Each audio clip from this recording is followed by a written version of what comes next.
CCN news 24 के सभी दर्शकों को मेरा नमस्कार। दर्शकों, इस वक्त मेरे साथ प्रगतिशील महिला संगठन की सेक्रेटरी पूनम कौशिक जी हैं, जो कि यहाँ पर इनका पूरा जो संगठन है उनके द्वारा महिला दिवस मनाया जा रहा है। वैसे तो हर साल 8 मार्च को अपना महिला दिवस मनाया जाता है, लेकिन आज 8 मार्च इस साल ऐसा हुआ है कि 8 मार्च के दिन यहाँ पे होली भी पड़ गई है। तो इसके लिए आज यहाँ पे इस संगठन के द्वारा महिला दिवस मनाया जा रहा है। मेरे इनसे कुछ सवाल हैं, आज मैं एक बार इनसे चर्चा करना चाहूँगी कि मैम, आप जैसा कि जानते हैं कि देश भर में महिलाओं के साथ जो अत्याचार है दिन प्रतिदिन बढ़ रहे हैं, ऐसा क्यों हो रहा है? देखिए, ये जो अत्याचार हैं वो इसीलिए बढ़ रहे हैं क्योंकि जब राज में आने वाली ताकतें इन अत्याचारों को समर्थन करेगी तो इन अत्याचारों के बढ़ोतरी होना स्वाभाविक है।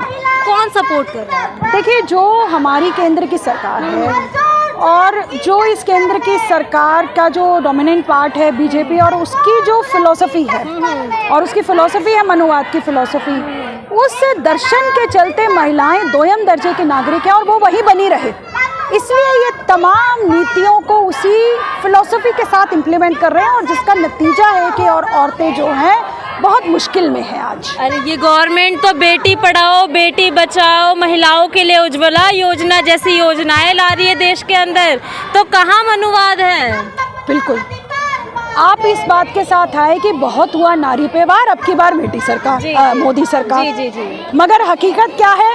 हकीकत ये है कि वरिष्ठ पुलिस अधिकारियों की सुनिश्चितता नहीं है, उनकी जवाबदेही की कोई सुनिश्चितता नहीं है, उनकी कोई आंसरेबिलिटी नहीं है। इसीलिए राजधानी दिल्ली के अंदर जब 1 जनवरी को मध्य रात्रि के बाद एक नौजवान लड़की को जिस बर्बरता के साथ उसकी हत्या हो जाती है, उसका वो हो जाता है, और आपकी अपनी कमेटी की रिपोर्ट है, आपके द्वारा अपनी बनाई गई कमेटी है जो ये बात कहती है कि भाई जो है इसमें तो पुलिस वालों की गलती थी, PCR ने गलती करी है।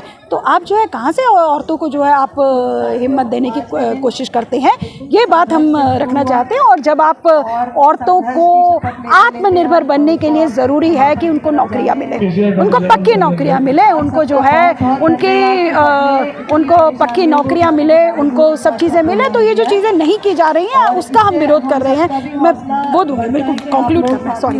आज हम लोग प्रगतिशील महिला संगठन से हैं। आज इसलिए आए हैं कि 8 मार्च आने वाला था, अंतर्राष्ट्रीय कामगार महिला दिवस होता है उस दिन, और उस दिन चूँकि होली पड़ गई है और फेस्टिवल की वजह से वो प्रोग्राम या वो दिन हम सेलिब्रेट नहीं कर सकते, इसलिए आप यहाँ सेलिब्रेशन करने आए हैं। सेलिब्रेशन हमारा ये एक प्रतीक होता है, हम एकजुटता दिखाने आते हैं।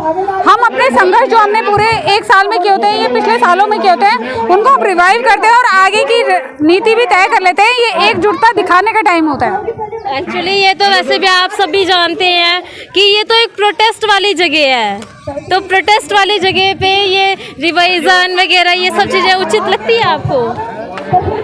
प्रोटेस्ट महिलाओं का किस जगह नहीं चल रहा होता है, घर में सुबह से लेके शाम तक। और अगर ये जगह सिर्फ और सिर्फ प्रोटेस्ट के लिए है तो महिला का प्रोटेस्ट तो हर जगह चल रहा होता है। जीवन के हर पहलू में वो संघर्ष कर रही है, उसे एडमिशन लेना है कहीं, उसे कोई कोर्स करना है, उसे अगर कहीं कोई अपना अधिकार है, अपनी मन मर्जी से मुताबिक कोई फैसला लेना है, उसका प्रोटेस्ट तो हर जगह ही चल रहा होता है। ये सेलिब्रेशन एक प्रोटेस्ट का स्वरूप है। प्रोटेस्ट हमेशा उग्र हो या प्रोटेस्ट हमेशा प्रोटेस्ट वाले स्टाइल में ही हो, ये ज़रूरी नहीं है। ये मिल रहा है, जैसा कि आप कह रही हैं कि प्रोटेस्ट इज इक्वल टू, मैं मान के चलो, तो आप स्ट्रगल की बात कर रहे हैं, महिला स्ट्रगल की, वो तो बहुत जेंडर्स में है ना स्ट्रगल तो दोनों ही जेंडर में है, लेकिन जो प्रिविलेज क्लास का स्ट्रगल होता है और जो प्रिविलेज क्लास के अलावा जो व्यक्ति है जो स्ट्रगल कर रहा है, उन दोनों का प्रिविलेज उसको मिल रहा है, उसके साथ जो एसोसिएटिव बेटी, माँ और बीवी होगी, उसका स्ट्रगल उसके मुकाबले 50 गुना ज़्यादा हो जाएगा। क्योंकि वो स्ट्रगलिंग है। तो कौन पेट काटेगा? औरत पेट काटेगी। कौन इच्छाएं मारेगा? औरत इच्छा मारेगी। कौन त्याग का सर के ऊपर बीड़ा उठाएगा? औरत बीड़ा उठाएगी। स्ट्रगल तो वो पुरुष का स्ट्रगल अपनी जगह जायज़ है, अब पुरुष का स्ट्रगल अपनी जगह मतलब जस्टिफाइड है, लेकिन उसकी वजह से स्त्री का स्ट्रगल और बढ़ जाता है। और स्त्री जहाँ पर स्ट्रगल नहीं पुरुष कर रहा है, वहाँ भी उसका स्ट्रगल है। औरत अपनी चॉइसेस जहाँ भी लेती है, उसके मतलब उसके अराउंड जितना भी पाबंदी वो जो रिस्ट्रिक्शंस है, वो रिस्ट्रिक्शंस इस तरीके से गढ़े हुए हैं कि वो अंबानी की भी बेटी हो तो उसके लिए अपनी चॉइस मैटर नहीं करती है। यहाँ पर आप देखिए कि वो प्रिविलेज क्लास है, वहाँ पर उसके अंदर भी उसको स्ट्रगल करना है। तो आप कैसे कह सकते हैं कि ये प्रोटेस्ट नहीं, आप सेलिब्रेट करने कैसे आ गए? लेकिन हम प्रोटेस्ट करते करते, हम स्ट्रगल करते करते, हम अगर कोई हमारा दिवस है तो उस दिवस पे मिल के हम अपनी एक आज़ाद अभिव्यक्ति क्यों नहीं रखेंगे? उसके लिए कोई सवाल नहीं बनता है। महिलाओं के लिए आप हमें जगह नहीं बताएंगे और आप हमारी जगह के लिए निर्धारित नहीं करेंगे कि आप यहाँ आके सेलिब्रेट नहीं कर सकते, यहाँ आके आप सिर्फ प्रोटेस्ट कर सकते। आपका सवाल फंडामेंटली गलत था। अगर आपको लग रहा है कि मैं एग्रेसिव हूँ तो आपका सवाल ने मुझे I like your answer, I really like your answer. लेकिन जैसे आप कह रहे हैं स्ट्रगल की बात महिला और पुरुष में, मैं आपकी बात से बिल्कुल 100% तो नहीं कहूँगी एग्री हूँ। जो महिलाओं के स्ट्रगल को कम करने के लिए आज के टाइम पे गवर्नमेंट महिलाओं के लिए ज़्यादा सहूलियत दे रही है। देखा जाए पुरुषों के अकॉर्डिंग बहुत ज़्यादा ही उन्हें मिल रही है। आप एक बात बताइए कि अगर घर के अंदर आपसे सपोज आपके 2 भाई हैं, मान लिया उनमें से एक बीमार है और आप सिर्फ दिन में 4 ग्लास दूध अफोर्ड कर सकती हैं और डॉक्टर ने कहा है कि वो जो बच्चा बीमार है वो बचेगा नहीं और उसको और कुछ नहीं हजम होने वाला है और उसको 4 ग्लास दूध देने की ज़रूरत है, तो आप क्या वहाँ पर उसको 4 ग्लास दूध एक का कम करके दूसरा, क्योंकि वो बाकी चीज़ें भी खा रहा है जो स्वस्थ है, वो बाकी चीज़ें भी भोग रहा है क्योंकि वो स्वस्थ है, उसके लिए और भी चीज़ें अवेलेबल। वो जो बीमार है जो कि कमज़ोरी की वजह से पीछे है, उसको 4 दूध दें तो ये क्या पार्शियलिटी होगी? क्या वहाँ पर आपको ये आप हर जगह अति आइडियलिस्टिक नहीं हो सकते, आप हर जगह अति मॉरलिस्टिक भी नहीं हो सकते। आपको कई बारी जो अंडर प्रिविलेज्ड है उसको स्पेशल प्रोविजंस देने पड़ते हैं, ज़रूरी होता है, तभी आप उसके लिए इक्विटी इंश्योर कर सकते हैं। इक्विटी बिना किसी स्पेशल एहसान के, वो भी आप ये गवर्नमेंट क्यों आई है? गवर्नमेंट की ज़रूरत क्या है? क्या गवर्नमेंट सब काम अपने आप नहीं चल सकता है या मोनार्की में नहीं चलता था? क्योंकि गरीब तबका, कि फ्रांस की क्रांति क्यों हुई या कोई भी क्रांति क्यों होती है? गरीब तबका या जो अंडर प्रिविलेज तबका है उसको जब आपको अधिकार नहीं मिल रहा है, कोई एक सत्ता में जिसके हाथ में सत्ता को और संसाधन को बांटने का अधिकार है, वहाँ पर वो व्यक्ति होना चाहिए जो ये ध्यान दे कि जिसको नहीं मिल रहा है उसको कैसे मिलेगा। तो ये जो गवर्नमेंट दे रही है वो गवर्नमेंट कोई उसका अपने घर में से, अपने खजाने में से नहीं दे रही है, जो जनता का है जनता में ही बराबर बटे, ये वो देख रही है और यही देखने के लिए वो वहाँ बैठी है। तो वो कुछ अलग नहीं कर रही। आज के दौर में आपने ये कहा कि सरकार ने प्रो वुमेन्स एक्शन लिए हैं, लेकिन ऑन रिकॉर्ड पोस्ट कोविड में वुमेन्स का जॉब प्लेसमेंट कंट्रीब्यूशन कम हुआ है, उनकी जॉब्स छीनी गई हैं और उसके बाद भी जेंडर बजटिंग में 0.2% बजट कम किया।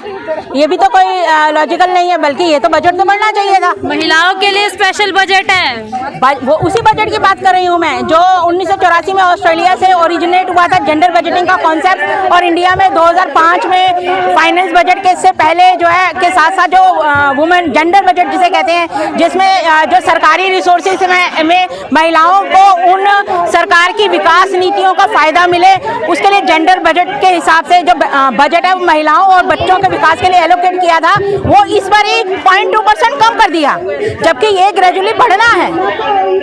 ये जो योजनाएं मिली हैं, जो मैटरनिटी लीव भी मिली है या दूसरी बस सर्विसेज भी हैं और भी कई चीज़ें मिली हैं, जो ये आशा वर्कर आके सब मॉनिटर करती है प्रेगनेंसी, ये सब जेंडर बजटिंग में एलोकेट होकर ही महिलाओं तक डिस्ट्रीब्यूट हुआ है। लेकिन ये बजट कम नहीं करना है, ये this budget needs to grow at least not to decline, उस चीज़ को सस्टेन तो किया जाए। ये हम सरकार से अपील कर सकते हैं, क्योंकि सरकार के पास अथॉरिटी है आगे बजट एलोकेट करने के लिए। सरकार महिलाओं के लिए अच्छी योजनाएं बना रही है, बेटी बढ़ाओ बेटी बचाओ। नहीं, एक्चुअली में यहाँ पे बात ये है कि बेटी पढ़ाओ और बेटी बढ़ाओ तो ओके है, लेकिन सरकार को बेटों के ऊपर भी वर्क करना है। लड़कियां पढ़ रही हैं, ओके फाइन है, लेकिन उनको आगे लड़कियों को अगर वो स्कूल रिमोट एरिया में कॉलेज वगैरह या हायर एजुकेशन के लिए जा रही हैं तो उनको लड़कियों से खतरा नहीं है, उनको लड़कों से खतरा है। उनकी एजुकेशन सरकार ने पॉलिसी बनाई, लोग जो अपने बच्चों बेटियों को भेज भी रहे हैं, लेकिन रास्ते में जो गाँव वाले इलाकों में किसी लड़के ने उस लड़की को होल्ड कर लिया तो उस लड़के को कोई कुछ नहीं कहेगा, लेकिन उस बेटी को उठा के घर में रख दिया जाएगा, उसको एजुकेशन के लिए अलाउ नहीं किया जाएगा। तो उस पॉलिसी का फायदा उस लड़की को तो मिला ही नहीं, हो तो हो, वो भी तो एश्योर करना है। और यहीं पे पैट्रियार्की वर्क करती है कि इतनी योजनाओं के बावजूद भी अगर हमको वो चीज़ें नहीं मिल रही हैं तो वो चीज़ें भी हम तक पहुँचे, ये इंश्योर करना भी सरकार का ही काम है। उसके लिए हमें एक जो जेंडर बेटिंग की है उसका एक फाइनल का जो उसका इवैल्यूएशन भी करना है कि जो हमने जेंडर बेटिंग बनाया था वो अल्टीमेट विक्टिम तक पहुंचा कि नहीं पहुंचा, उसके क्या स्ट्रेटजीज है वो भी सरकार को ही देखना है। Thank you.